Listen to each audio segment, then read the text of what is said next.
Thanks for tuning in once again to more live PGA Tour coverage on Proline TV. I'm your host, Greg DePalma, as we get ready for the second event already here for the 2026 season, or at least the 2026 calendar year, whichever way you want to look at it. The fact of the matter is we've got some more golf to talk about, and we go from Hawaii to the mainland, California.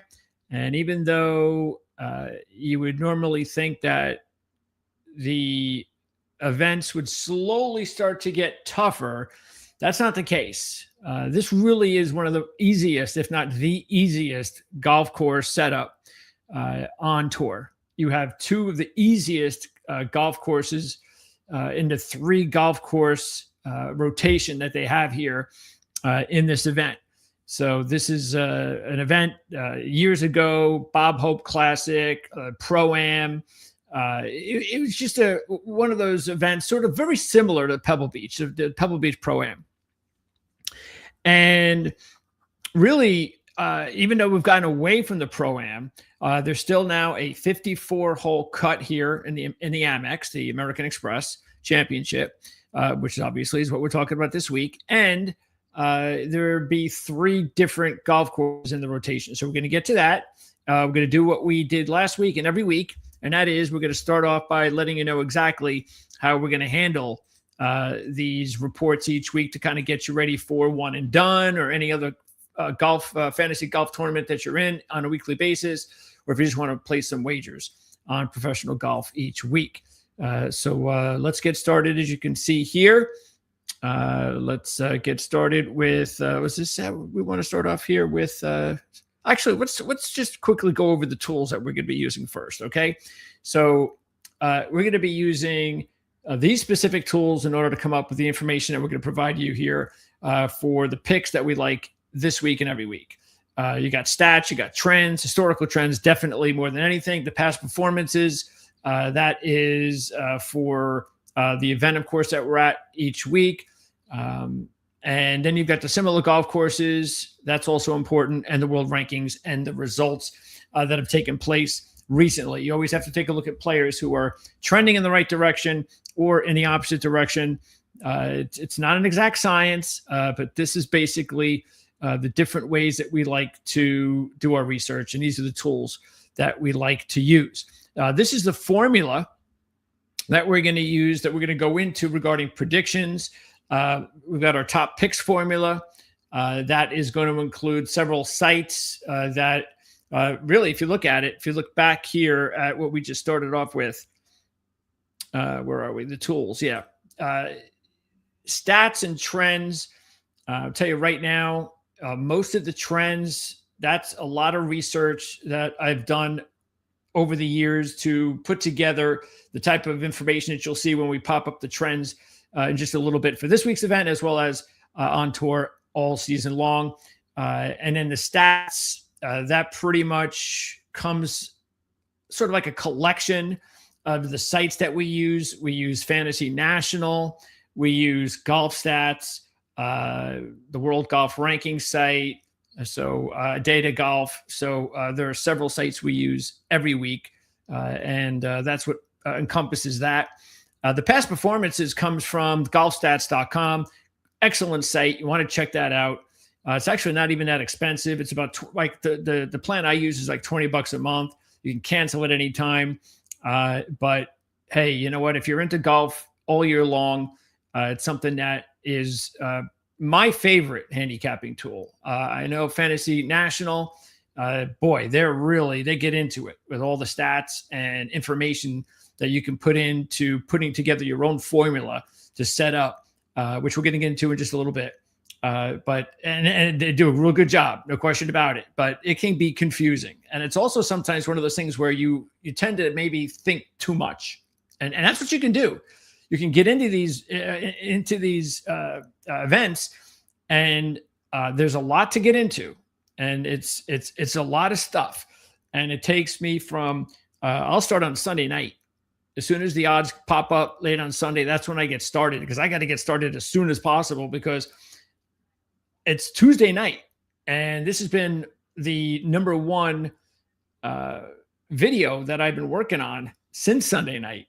So now, luckily, of course, the football season is not here, and that's the reason why. I mean, I don't even know what I would do with the football if the PGA Tour really like started their season like in December or something like that. Now, there's a reason they don't, and this is the reason. Not for people necessarily like me, but for the general public. We're at the point now where this week's event, there's nothing going on Saturday now. There's no college football. There's no NFL.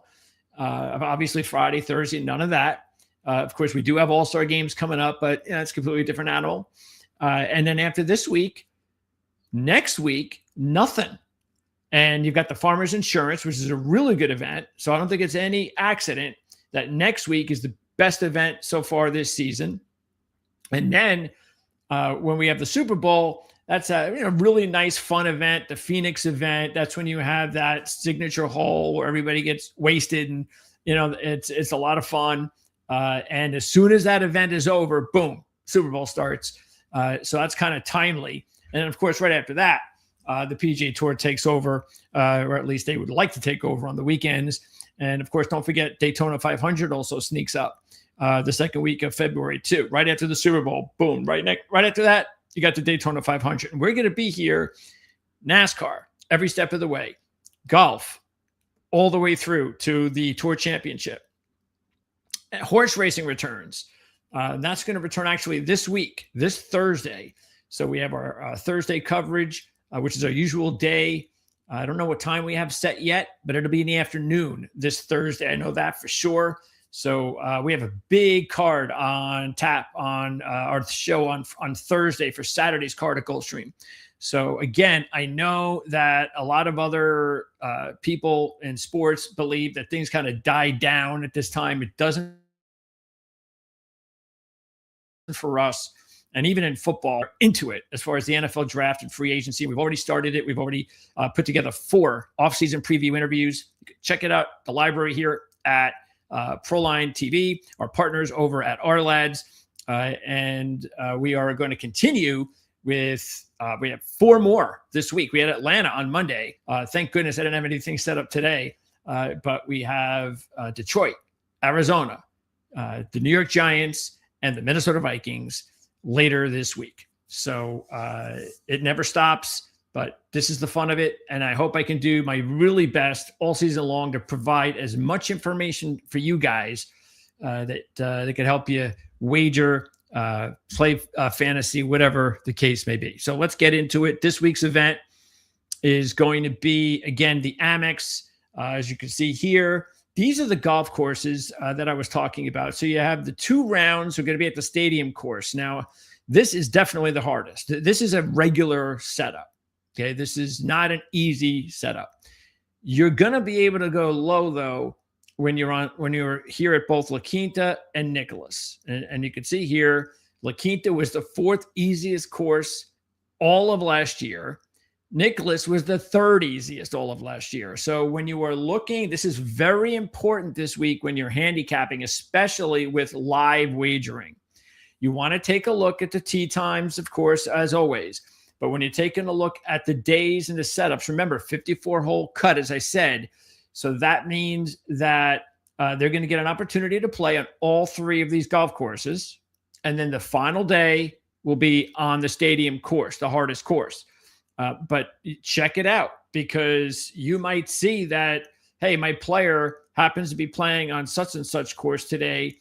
Maybe he's on the hardest course. And this is something that I'm telling you right now, this is the way, this is so important. If this is one of the easiest events to handicap live all year long because of these setups.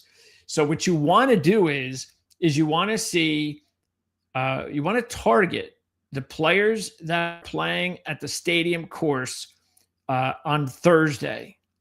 And I think that's how they set it up. And then what you want to do is whoever is playing that course and it ends up with a good score. Like, let's say you look at the leaderboard at the end of the day and you see a player that's at the top of the leaderboard. You see a couple of players on that first page, because you're not going to see many. On that first day, if you're on the stadium course, chances are maybe you get lucky with one or two that are on that first page. Everybody's going to be at Nicklaus and La Quinta. And that's why when you see the stadium course players, as long as we're not talking like, anybody crazy long shots, even though long shots are very important this week, we'll get into that in a little bit. So once you see those players are on that first leaderboard, second leaderboard too, you get my point, and they're off to good starts, they're in the top 20, top 10, then especially if they're long shots or 40, 50, 60, 70 to 1 types, or even higher, but players that you think have a chance, and then they get off to that good start, you're going to have a really good chance then to capitalize on those players the next 2 rounds, because then they turn their attention to the easier courses. Now, this is not an exact science either. It's golf. So, I've seen situations where, player gets off to a great start on the hard course, stadium course, and then they have a harder time on the easier, because it can happen. But the law of averages say, if you get off to a good start on the stadium course, keep an eye on rounds 2 and 3 at Nicklaus and La Quinta, and make sure that you have that player maybe even juiced up more as far as, especially if, you're live wagering. All right, so there you go. That's how it's all set up. And let's now move on to, this is important because now we start kind of getting into how we're breaking this down. And that is the similar courses. Now, a lot harder to do this when you're dealing with 3 courses. It's usually pretty set. 1 golf course, it's normally what it is, 95% of the time on tour. So when you have 3 courses, it's a little bit harder, but hey, every course has a similar course to it. So I don't want to go crazy with each one. I decided, all right, I'm going to get 1 course for the 2 easy ones, and I'll give you a couple of varieties for the stadium, since there are going to be 2 rounds there, including Sunday, the biggest round. So you can see there with La Quinta, I used Shriners, which is TPC Summerlin. I used TPC Deer Run for the John Deere Classic for Nicklaus. And the stadium course, I used the ISCO Championship, Houston Open, and Farmers Insurance Open. All right, so that's, again, a way to take a look at the players that I believe, the courses I believe are going to be the most similar and have the most impact for the players this way when you're taking a look at their history on those courses. And we're going to go over it as we go over some of these players. If they have some really good success on those courses, chances are they've got a much better chance of also having success on this course. Okay, next up, let's go to the first couple of trends. So I've got it on 2 pages because last week I had to squeeze it so tightly on one. I said I got to have a second page, and even on 2 pages, it's still pretty low, as you can see. But anyway, the top trends here to keep an eye on, and pretty much you've got these are the ones that I think. And last week, remember I was saying how it's a lot harder to handicap the Sony Open. There wasn't any really decisive trends that made a lot of sense. But Amex is different. All right. As you can see right here, you've got, look at this, the last 19 winners, average world ranking 356th before playing. Now, that includes Nick Dunlap, who was an amateur, won a couple of years ago, and he had over a 4,000 ranking. So, and Adam Long was 417, okay, in 2019. We're going to get into Dunlap in just a second.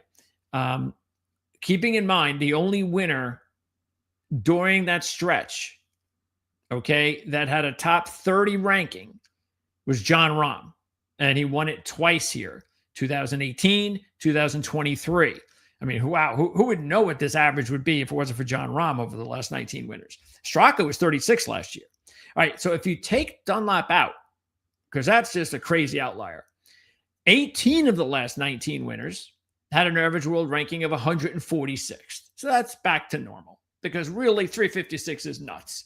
So that's the real average, 146. I mean, it's still very high. That's telling you that there's a ton of players that have won here in the hundreds. And even when you're in the low range, it's usually somewhere, let me see where I've got the numbers here. I mean, we've got 41, 69, 57, 90, 96. So, there's just not a lot of, I mean, I've got, really, if you look at it, Straka's 36. Let's take Rahm out of the equation. Straka's 36. was actually the lowest during this stretch if you take out Rahm. All right. Now, does that mean that we've got a new trend starting? I'm not going to go into that. Not just because one player came in with the 36th, but it is something to keep in mind depending on how things go this year. But still, I think that is a huge trend that you want to take advantage of. Now, it's not easy to do that though, because I think the hardest thing to handicap in golf is trying to pick long shots. There's so many of them. They're so volatile, but you have to do it. If you're going to pick long shots at any event on tour, this is clearly the one to do it. Okay. Let's now take a look. Oh, yeah. Again, you see there, Jon Rahm, odds wise, also interesting to note that his 2 wins in the last 13 years were the only time that a winning player had odds of less than 30-1.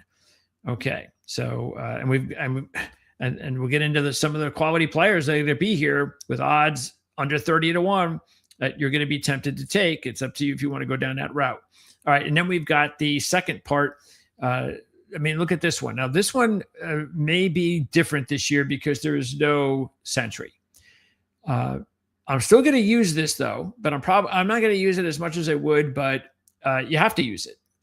16 of the last 18 winners played in either the Sentry or Sony. So that means that you're looking at a very high percentage of players that won this event that participated in one of the events in Hawaii. Now, since there's no Sentry this year, what does that mean? Well, again, I still think it's important that, because look, if you don't participate in the events in Hawaii, that means that there's a chance that you haven't played golf since maybe the Hero in early December. Maybe you played in Australia in December as well. But the majority of players last played in November. Usually it's about mid-November. Some didn't play, and maybe their last event was October. And you'll look back, and we'll go over a couple here that haven't even played since September. So it makes a lot of sense why the winner would come out of Hawaii, because they're getting a jump start while the other players have been off 2, 3, 4 months. It's not easy to just come off a dry spell like that and come out there and win an event on the PGA Tour. 11 of the last 16, as you can see, first-time winners, making just their 4th appearance or less. So that's a pretty high average. That's telling you that you don't really have to have a lot of appearances. You do not have to have 6, 8, 10 appearances here in order to win. So it's telling you, look, including 4 who have won here on their first appearance. So on average, players that are playing here for their first time through their 5th appearance, that's the average. That seems to be working out. And then you've got 12 of the last 16 first-time winners actually either registered their first or second PGA Tour win. So, and that's where all these long shots are coming from too, which is not a surprise that we're getting a lot of long shots and players that therefore have either never won before or have just one win on tour. All right, so those are some of the trends that we're going to be using. And now let's take a look at our main group. All right, so this is our main group of players that are playing this week. We have Scotty Scheffler is returning. We haven't seen him since the Hero. And he is the extreme favorite here. This is not a week, though, that anybody should be touching Scotty Scheffler for one and done. And if you're new to one and done, look, the fact is that even though Scheffler is not going up against a very tough field this week, there are some decent players here. This list right here, these are decent players here. Matter of fact, Scheffler, I've seen him the last couple of years play in Texas, and those fields are not as good as this one. So throw. And really the most important thing is you don't want to be taking top players, especially Scotty Scheffler, when you only have one chance to play him all year in an event like this. So on top of that, if you're going to pick an event And I'm not saying this is number one on the list, but it could be. If you want to pick an event where you should just not take Scotty Scheffler, one and done, or just picking him this week for whatever reason, this is the event, because he has not shown, compared to other events he's played in, he hasn't really played all that great here.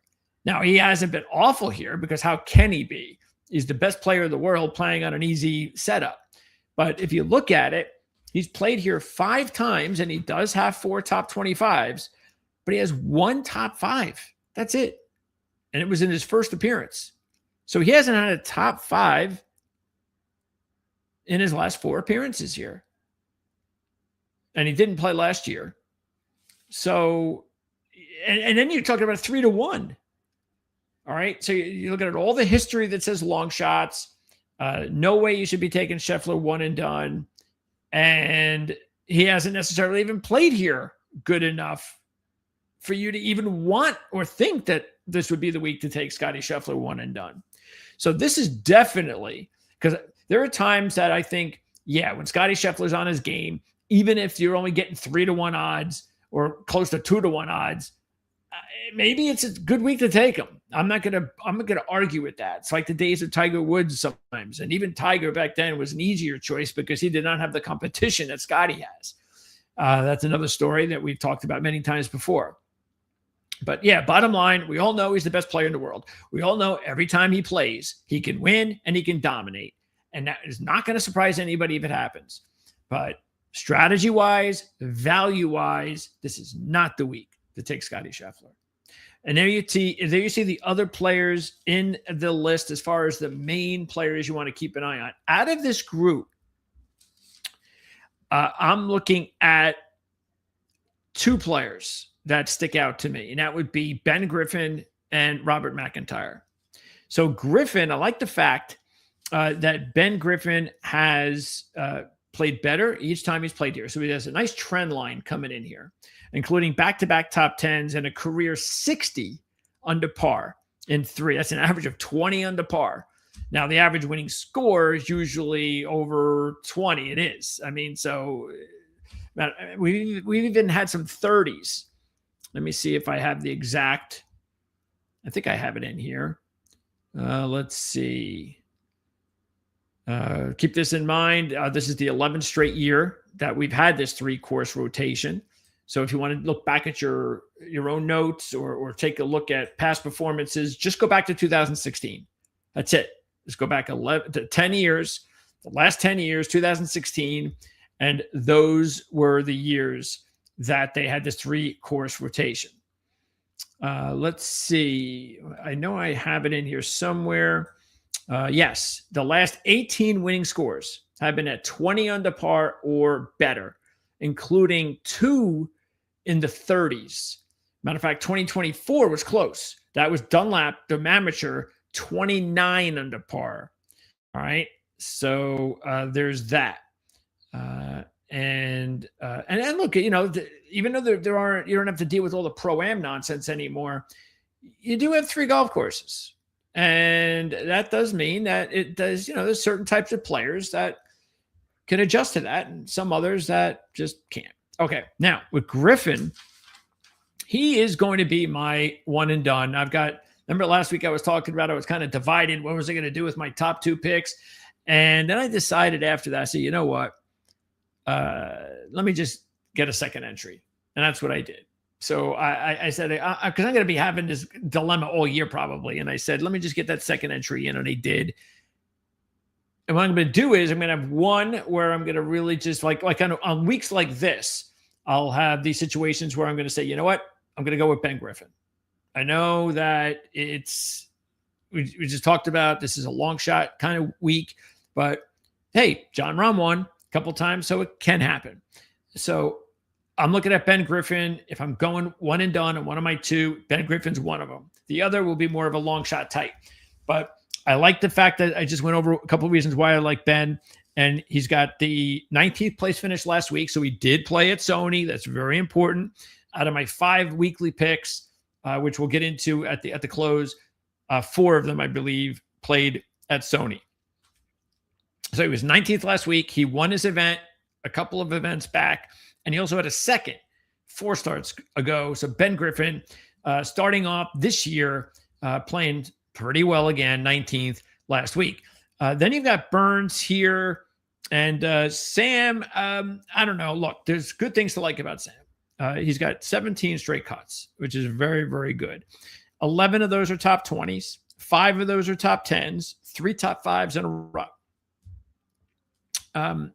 Look, there are some good things to like about Burns overall, even the last several years. He's got good numbers here. When you take a look at how not just his actual where he's finished, but statistically, he's played well here the last 3 years of how you want to see a player playing well here statistically.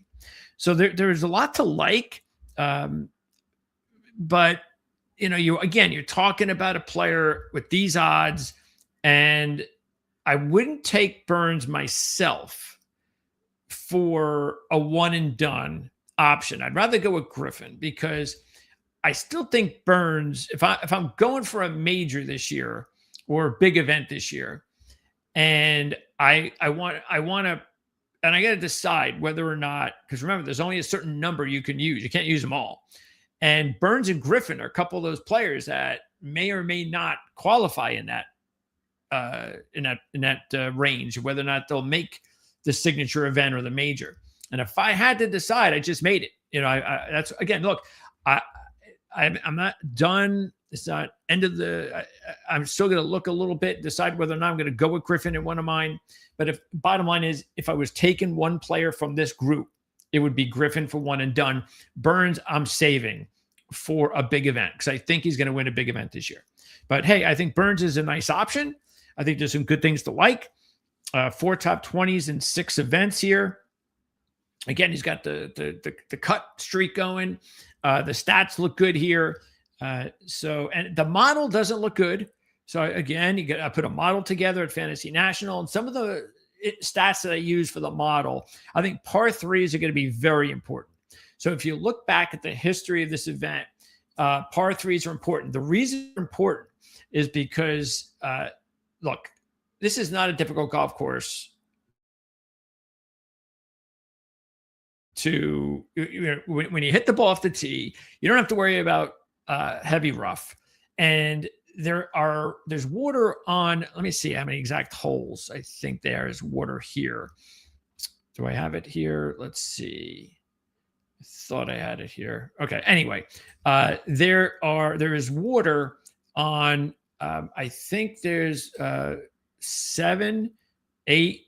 I can't remember. I don't know why I don't have it here. Let me just see if I have it set up somewhere else quickly so I can give you an exact number of where it is. Let's see. Because there's not a whole lot of water, but where there is water are on the par 3s. All right. And that is the reason why par 3s are important. All right. So you want to avoid having, bad shots on the par 3s. And so that is why I would look at that as one of the reasons why par 3s are important. So that's why I did. And it was one of the stats I used. Okay. So again, not a whole lot of water, but I think out of were there like 4 par 3s, I believe here, 3 par 3s had water. And then there were a couple other holes that had water as well. All right. And that's it.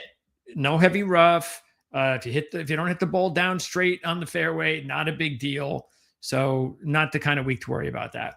Other stats that were important. I think putting is very important here. And I think it's very important because of the fact that it shouldn't be difficult to get on the green in regulation, which is the most important stat here. So greens in regulation, extremely important here. You want to look at stats, look at that. So getting the green, because if you can get your ball in regulation time and you got a good hot putter, a good putter, you're going to go low here. That's the combination. Okay. Get on the green in regulation, get the hot putter, you're going low. And that's why I threw the par 3 in there too, like I said, because it's just one of those holes where, and I've looked statistically at how it's worked out for winners over the last, whatever, 6, 7, 8 years. And it's pretty obvious that any of the top 5, top 10 players here every year were some of the best on the par threes. And that's only like -3, -2, -4. So it's not like they're like, -10 for the week or anything like that, but they're avoiding the bad holes, the bad scores. And that's the most important reason. Okay. Where are we? So back to the list. Oberg, he's had a really crazy year last year. So it's very important. And I also think there's a little bit up here affecting him. And even the great players, Morikawa, we're seeing it with him. And I think we're seeing it with Oberg, is that they get into these situations where all of a sudden things aren't working as easily as they did it at other times. And now whenever they do get into contention, they feel it. And that's what's going on with Oberg right now. So he's dropped his rankings last year, but still, he did start to play better as the year went on. 8 straight top 25s with 4 top 10s coming in, including a 3rd at the event, which was his last in November, the DP World Tour Championship. So that's good. But his putting has not been working for him. And that's not a surprise. When you see most players that are struggling, their putter's gone. And that's what's going on with Oberg. Okay, so now McIntyre is a player that I would put here. I would put Griffin, McIntyre, Burns. Those would be my top 3. And I would probably put Cantlay 4. Because Scheffler's just in a world by himself, so I'm not even going to talk about him. But in order, that's what I would go: Griffin, McIntyre, Burns, Cantlay, Oberg, Henley. And with McIntyre, he played here last year. He played here in 2024 and missed a cut. But that was a different player a couple of years ago. The model looks pretty good for him. He was 4th last week, which is important. And he ended the year last year with 7 top 20s in his last 8, or this has been his run because he played last week. 7 top 20s in his last 8, 5 top 5s, 5 top 10s, 3 top 5s, a runner-up, and a win. And he was 4th last week. So the only thing is that, because you have to nitpick, is that he just has not played here very much. And that's about it. Other than that, there's a lot to like about McIntyre's game right now. And then we have, Henley and Cantlay to wrap it up here. I would just definitely not take Henley this week. Last week would have been the week to take him, and he was never in contention. And you look at him in this event, he's only had 1 top 15 in 6 appearances with 4 missed cuts. He hasn't even played here the last 3 years. I don't blame him. Cantlay, meanwhile, he was 5th here last year at 20 under par, runner-up in 2021, 4 top 10s in 7 appearances overall. His stats are very good here lately. The model is not all that great. Also, he's been out since September, which we talked about before, and his putting has been off. But this is a good golf course for him. He's been awesome over at the Shriners with a win and 3 runner-ups. So this is a good setup and all that, but there's definitely things that would be warning signs. All right, now let's move on to the top contenders. Where are our contenders? Here they are. All right, so we have 9 top contenders this week. And why don't we start overall with my top pick? And that's going to be Harry Hall, ranking 54, 45 to 1. So I think that's good. Last week, I remember he was at a much lower number. And I just, players like Harry Hall, I don't think it's good value. I really think, no, you're getting good value here, though, at 40, 45 to 1. 6th last week is good. He won ISCO. He's got 1 PGA Tour win. It was on one of the similar courses we showed you before. That was ISCO. And that's his only PGA Tour win. He's also had good performances at Shriners. The model is good.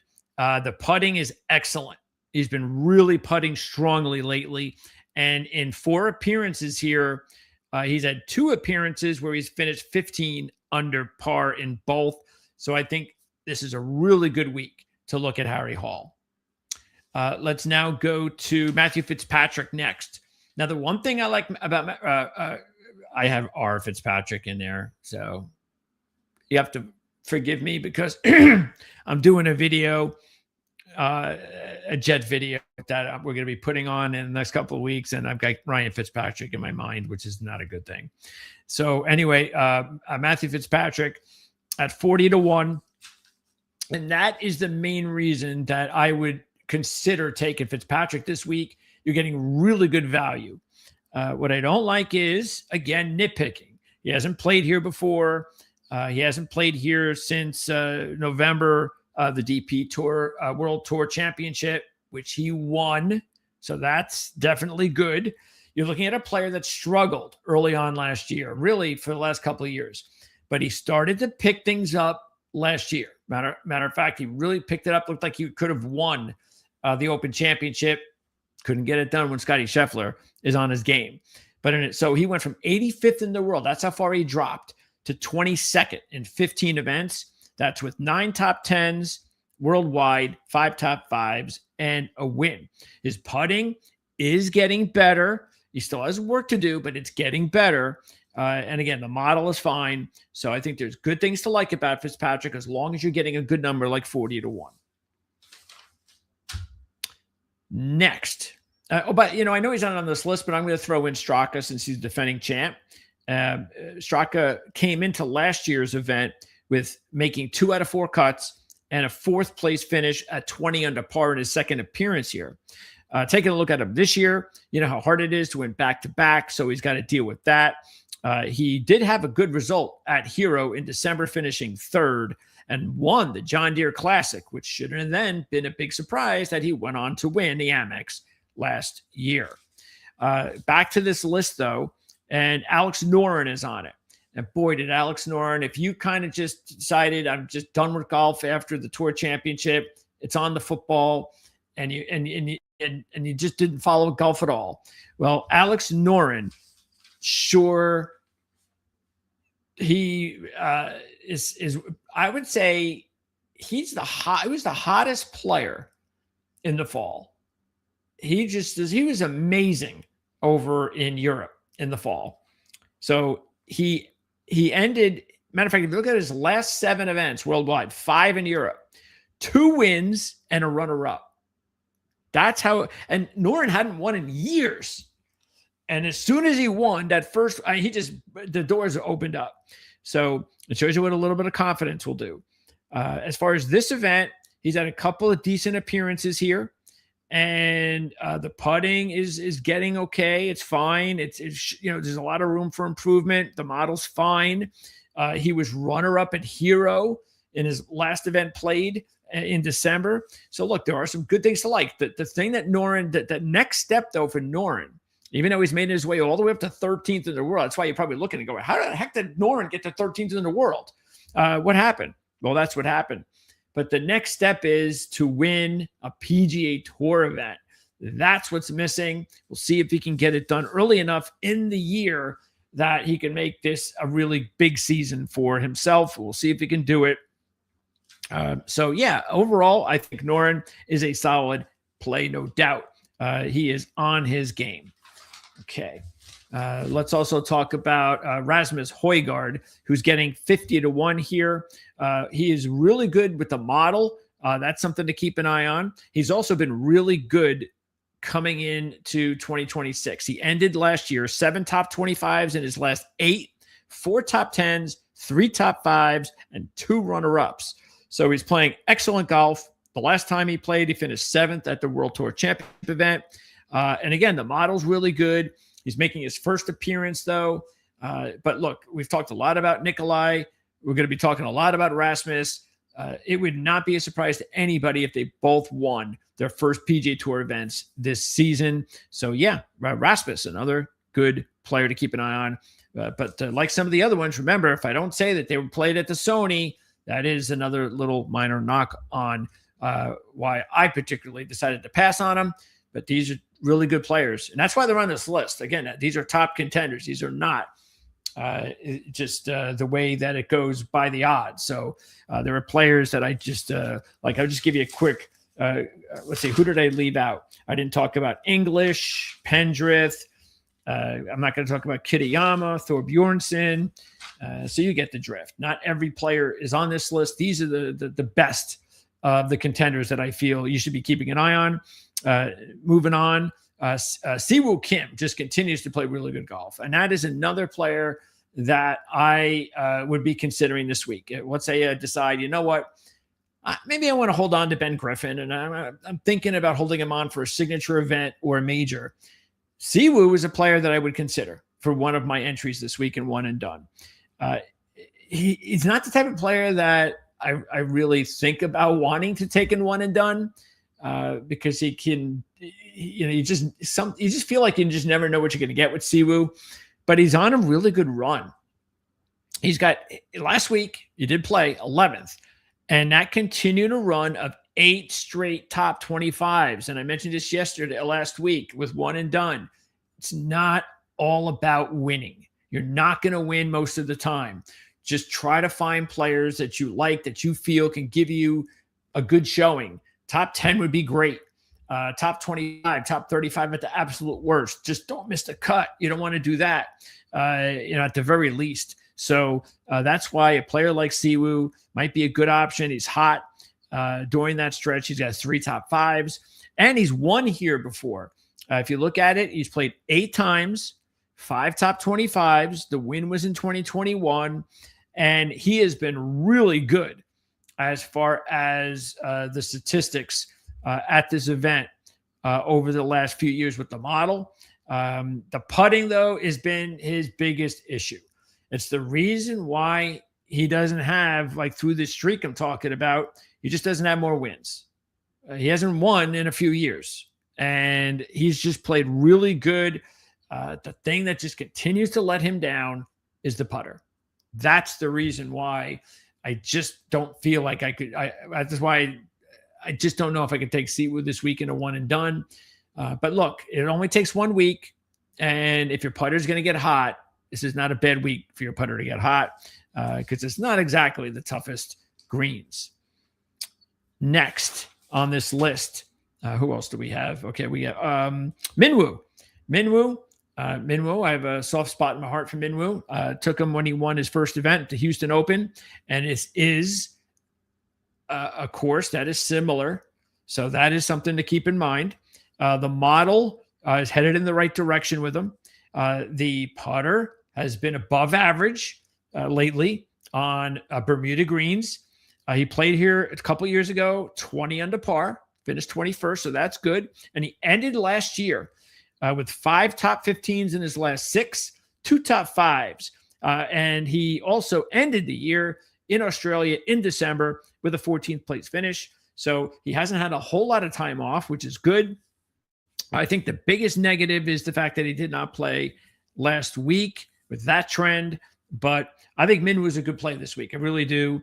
And he's not, it may not even be a bad option for one and done, to tell you the truth. This might be a really good option for him and somebody that I might keep in mind myself. Rico Hoey is here as well at 60-1. And a couple of things that is keeping me from putting him in a pick, or definitely not one and done. The putter is just not good right now. So not good on Bermuda. The model did not look good for him too. He's played here twice, 21 under par combined. It's just okay. One was a miscut. He did play last week, didn't play great, but he did play and he did make the cut. The good news is 126, that's where he was 8 starts ago. He's now 71st in the world with 4 top 10s, 2 top 5s, and a runner-up during the stretch. And he's very good on these courses. That includes a 2nd at the ISCO in 2024, 3rd place finish at Shriners in 2024, and he was 11th last year at both the John Deere and Houston.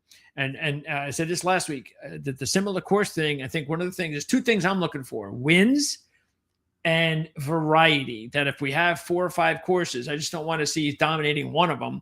I want to see he's good in 4 or 5 of them. And that's what Hoey has been. So there's some good things to like about him. The odds are good, but there's also a lot of things I question, which is why I think he should be on this list, but not one of my top plays here.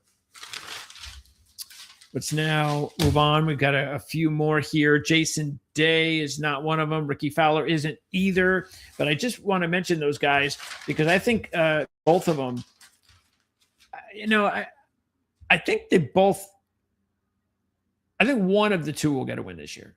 And I think they both could get a win because I think they're close. Jason's only had 1 win in the last 7 years. That's just got to stop. Matter of fact, he was 3rd here last year. So he came close here last year, and he's 60 under par in his last 3 here. He also has a couple of wins at Farmers. So there are some good things to like about Jason, but he just did not make this list. And Ricky also, keep this in mind, he was 128th in May. That's how things had poorly broken down for him. Well, in 10 events, he made his way up to 83rd.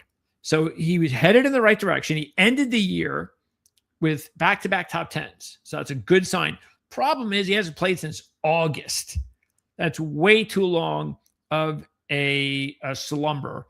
And last year, he was 21st at 15 under par. So I just wanted to mention both of them because these are, notable players. Day's a former major champ. Ricky's a very popular player. And I think they will both have good seasons compared to what they've done in the past. So I'm definitely following those guys. And, you can see there's a couple of reasons, especially for Ricky, that I think Ricky can kind of get going here. All right.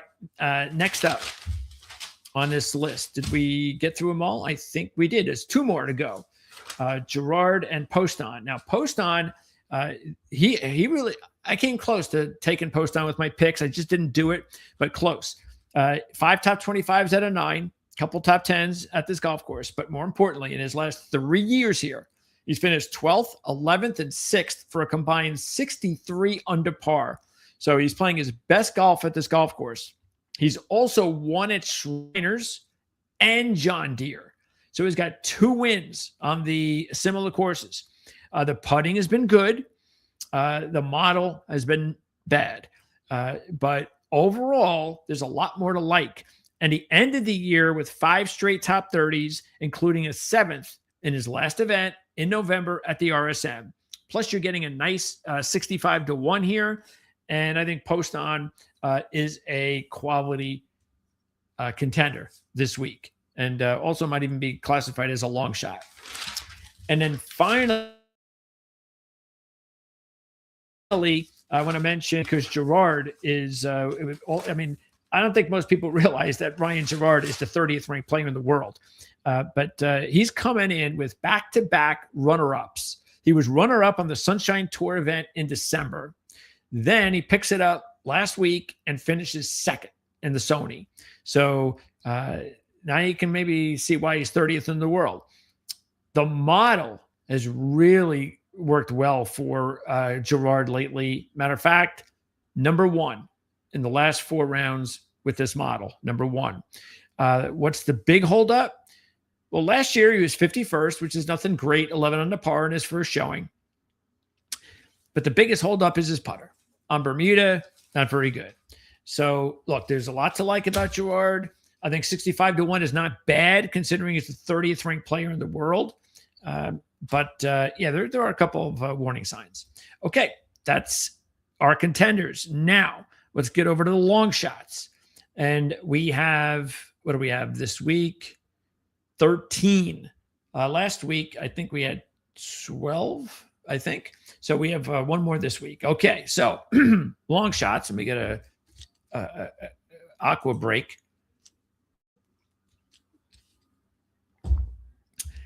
Okay. And don't forget, if you have any questions or comments anytime, just let me know. Okay. So let's start at the top. And this happens to be, oh, wait a second. There we go. Wait, did I put Day there? No, I did. Okay. So Jason Day, that's why. So I had the odds originally for Jason was 60 to 1. And he's now 80 to 1. And I don't know. I guess I carried over the R with the Ryan Fitzpatrick. So Day is actually 80 to 1. And let me see what Ricky is. Did I have? Is that what I had? Yeah. So I don't know what Ricky is, to tell you the truth. I think he's right around the same territory. You can get somewhere. I think you can get somewhere between 65 and 80 on Ricky too. Okay.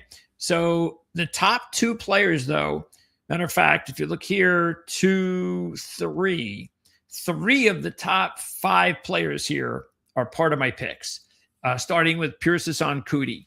And I mentioned this last week that I thought Coody was going to break out this year and get a win and stake his claim, so to speak. And I think he's going to do it. And I think this is no better place for him to get that done.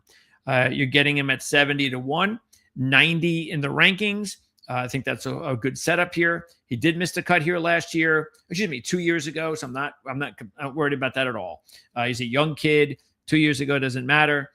We told you the stats, does not matter, or the trends, does not matter. What I like, couple things. He's getting a lot better with the putter, so he's trending well in that direction.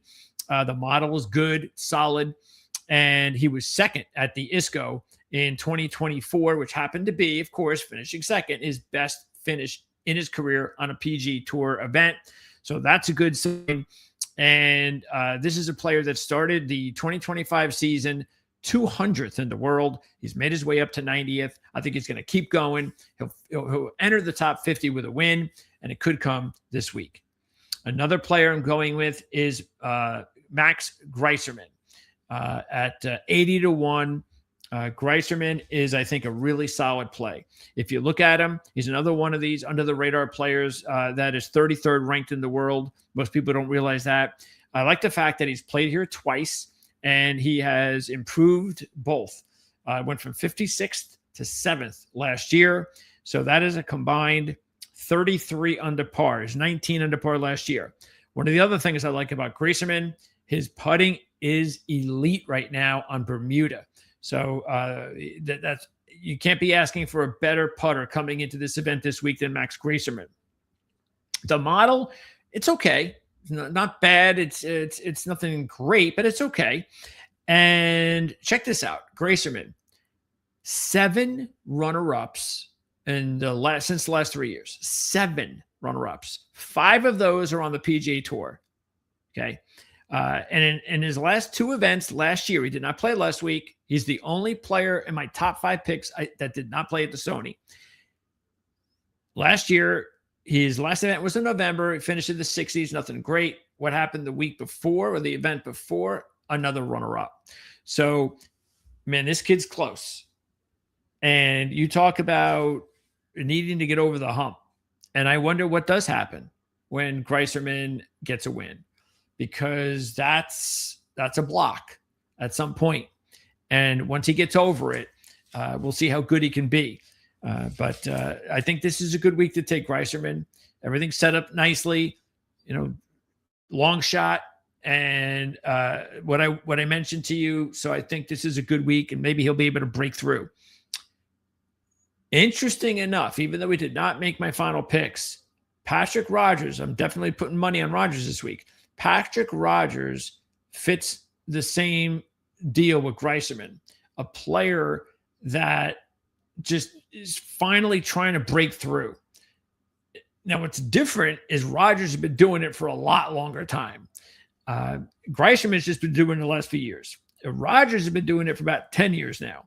So I think we have. Now, the thing is, unfortunately for Patrick, is you just wonder, is this it for Patrick Rodgers? Is he just, because when he first started out, there was a lot of hope. He looked the part of a player that could be top 30 in the world, that sort of thing. It just didn't happen.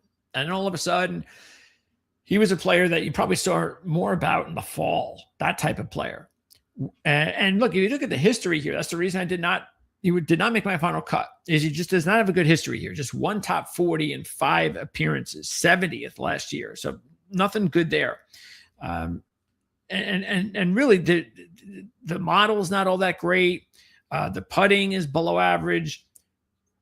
there's really only one reason to like Patrick Rodgers, I believe.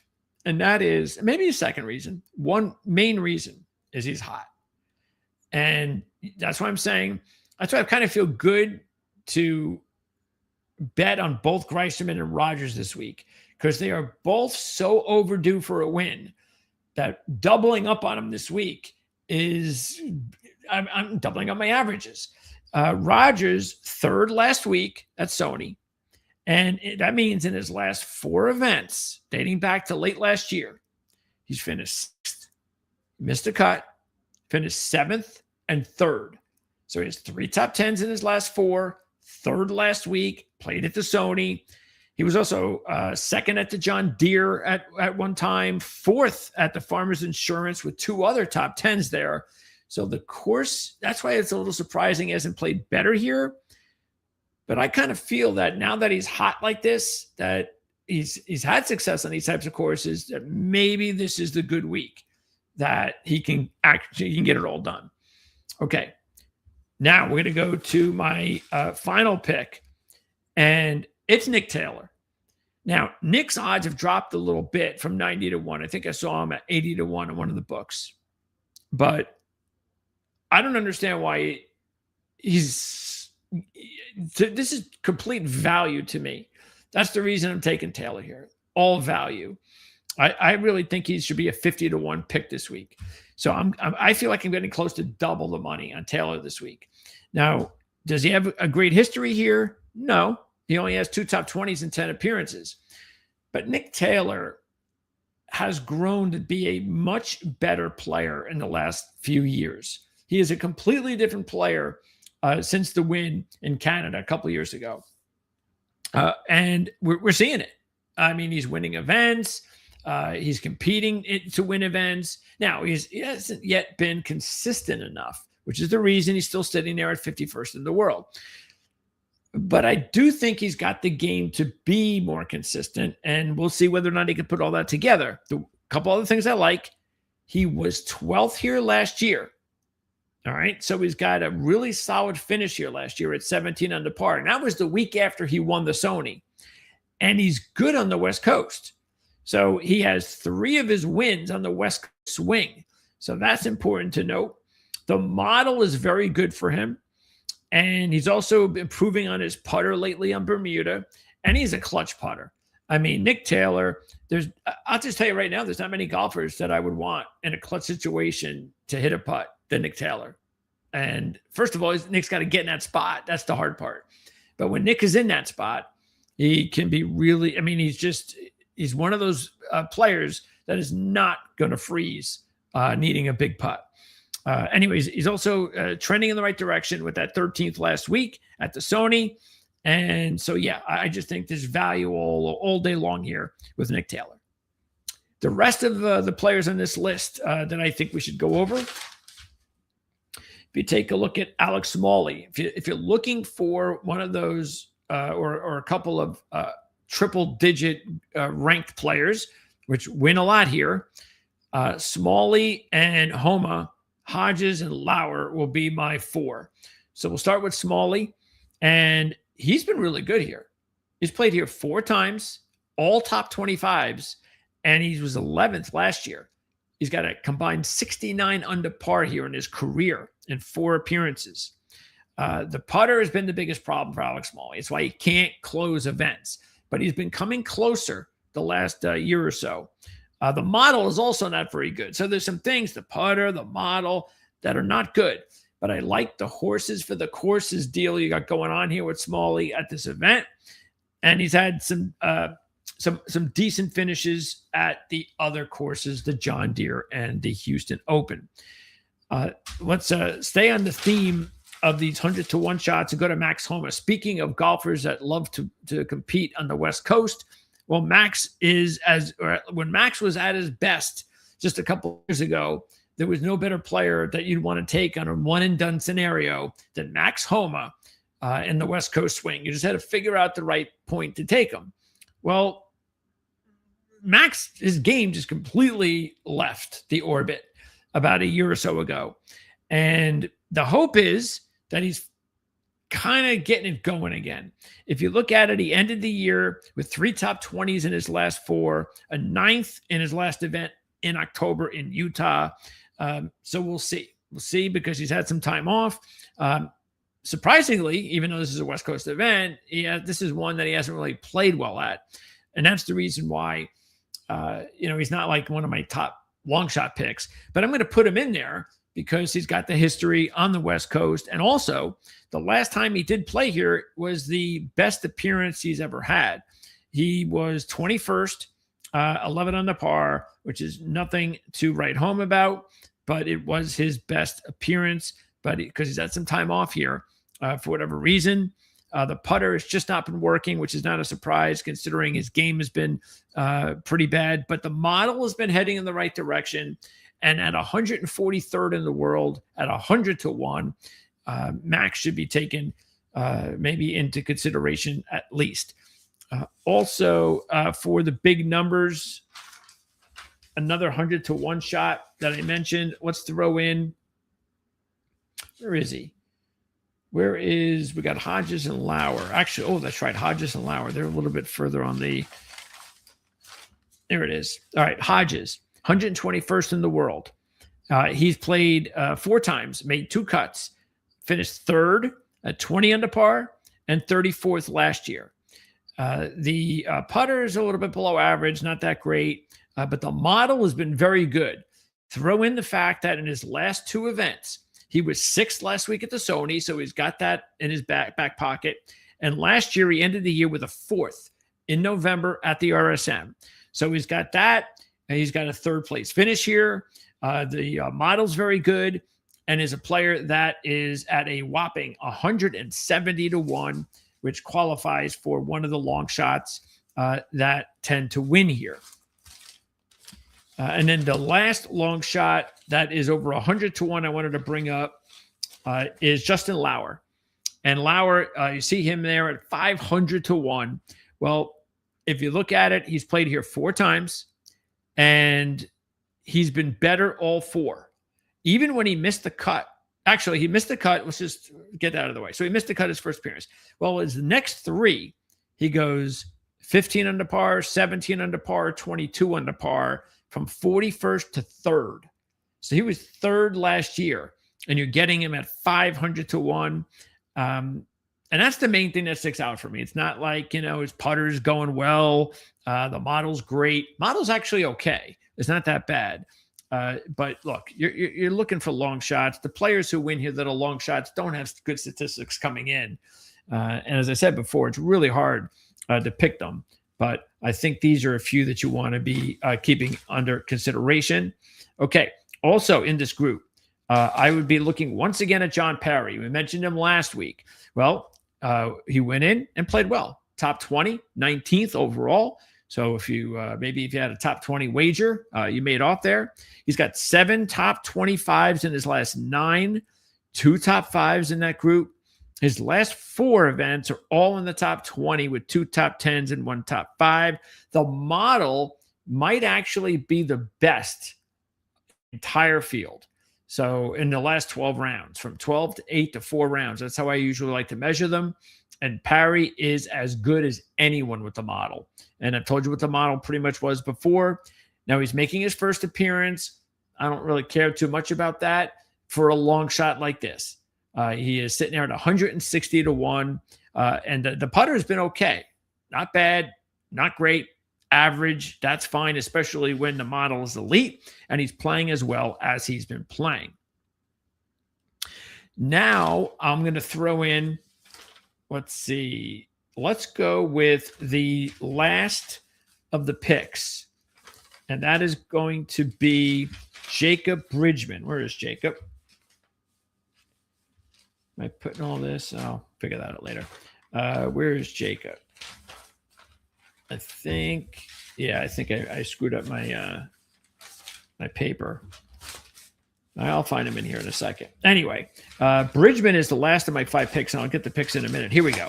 So Jacob, 63rd in the world, as you can see there, at 100 to 1. And what's good about, there's several things to like about Bridgman. So he's played here twice and combined 32 under par. He went 39th to 21st. That's solid.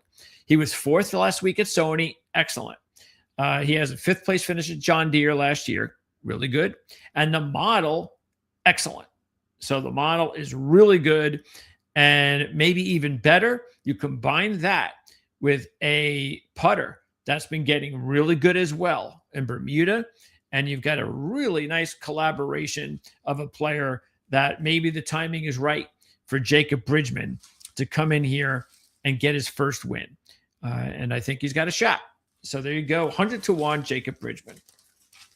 Okay, and I think Cawley is the only other one that we did not mention. Oh, Stevens is on there as well.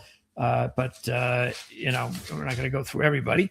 All right, now let me just run through and just make sure that there wasn't anyone else. But might as well, as we do that, pop up the picks. Okay, so this is our setup each week, 100, 75, 50, 25, 10. Those are the picks. That's how we're going to do it.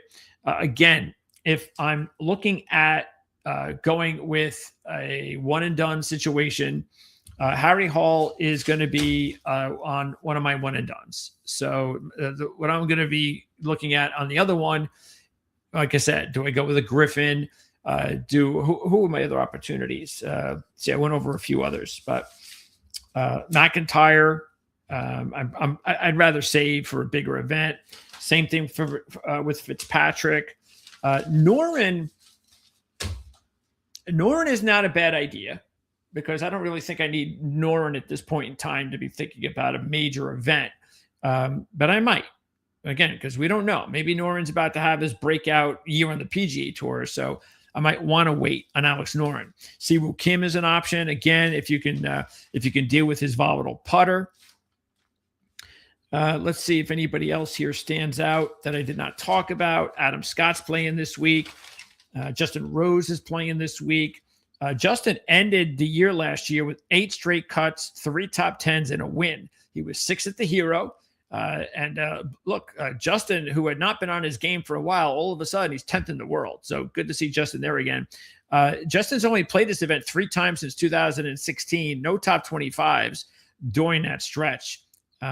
And he actually played here a lot better back in the day, because he's played here actually 4 appearances between 2005, 2010. So he's actually better then than he had been recently. Let's see. Wyndham Clark's playing this week. Boy, Wyndham, is he ever going to get back to being the man? I think he will, but this is definitely not the time to jump in. The way he's playing, he's been very inconsistent. Will Zalatoris is playing this week. That's good to see, because Will actually has played really strong here in his career. He's at 70 under par in 4 appearances. So he's been really good here, but we just don't know what to expect with Zalatoris. And as usual, his putter on Bermuda, not good at all. The model's really bad. Just don't think this is the week to take him. But, we all hope that he just plays. We all hope that he can get back to being the player he once was. Daniel Berger's playing this week. Man, he's getting a big number. He's at 90-1. He was 6th last week, but maybe part of the problem is the putter is just not good at all. That's what letting him down on Bermuda. But he's been okay here in his 4 appearances, so he's definitely a decent value at that price, Daniel Berger. Let's see, anybody else that I think is worth talking about? I don't think so. Let's see. Oh, there's Cawley. Oh, the reason we have Cawley in that long shot list, since 2016, 4 top 15s in 5 appearances. And that includes 2 top 5s. He hasn't played here since 2020, and he was 4th that year at 20 under par. He was 24th last week playing at the Sony. The putter's good. The model is good. The stats lately at this course overall good. So there's a lot to like about Bud Cauley as a long shot, which is why he made the list. It's just that, Bud Cauley, is he going to win on the PGA Tour? It would be a hell of a story. It's one of those stories, feel good stories, that I think we're all at some point hoping for it to happen. I think it's going to happen as long as he's healthy and he keeps playing next few years. He'll break through. He'll win one because he's putting himself in. Because what is he? Is he 69th in the world? Yeah, that's not bad. Top 70 player. So he'll get it done. Fingers crossed, right? And especially, it would even be better if he can get it done when we pick him. Okay, so there you go. I think that's it. Brian Harmon, he's also playing this week. He's got good numbers here, just not lately. The last 3 years, he's got 2 missed cuts. Did not play the other year, but he does have good numbers here overall in his career, just not lately. Sahith Theegala looked better last week, which is good, but his game overall does not say that he's the type of player that you need to be going out and putting some money on just yet. All right, there you go. Those are the picks. That is the show. And we certainly hope you were able to get enough out of that. Like I said, if you have any questions, comments, anything at all regarding anything I said or anything that can help you to make some money this week in this event, the Amex Championship on the PGA Tour, just let me know. Next week, that's Farmers Insurance, right? Yes, it is at Torrey Pines. Is it? Yes, it is at Torrey Pines. So like I said before, that's when we really ramp up. It'll be the best field that we'll have all year, or at least it should be. I know it's only the third event, but hey, no football. And so I think, and even no NASCAR, if you're into NASCAR. So next week is going to be a big week for the PGA Tour to take center stage. And we'll talk more about that next week. And if anything happens between now and then, we'll tweet it out either at Proline TV or on my Twitter account at PrimeSN. As you can see, I didn't pop that up. Yeah, I tend to leave that off. Yeah, at Proline TV. So that's the handle. You can see also in the description of this video, we have links as well as, matter of fact, we have a link to one of my most recent interviews that I did with RJ Ochoa on the Dallas Cowboys. As I said at the open of the show, we've already been through 4 of 32 NFL team offseason preview videos. So we're going to be doing 28 more, including 4 this week. And the NFL draft and free agency is slowly taking center stage here, at least for the work I'm going to be putting in. Now, don't forget, tomorrow you can check out Jim Feist. It's a Jim Feist handicapping show. That is going to be at Dom DeMarco's in Las Vegas. And so that'll be at 3 o'clock Eastern. Jim will be joined by 2 top handicappers in the industry as his special guests. And then Jim will join Mark Lawrence, Andy Isco, and myself on Thursday at 1 o'clock Eastern. And we're all going to wrap up the college football championship as well as preview the championship weekend in the NFL, maybe even update what's going on as far as the coaching news in the NFL as well. So we're getting together, or at least if you want to get into the whole championship weekend NFL stuff, tomorrow, 3 o'clock, Thursday at 1 o'clock. So that's it for our show this week. Thanks once again for tuning in, and best of luck out there, everybody. We'll see you again soon.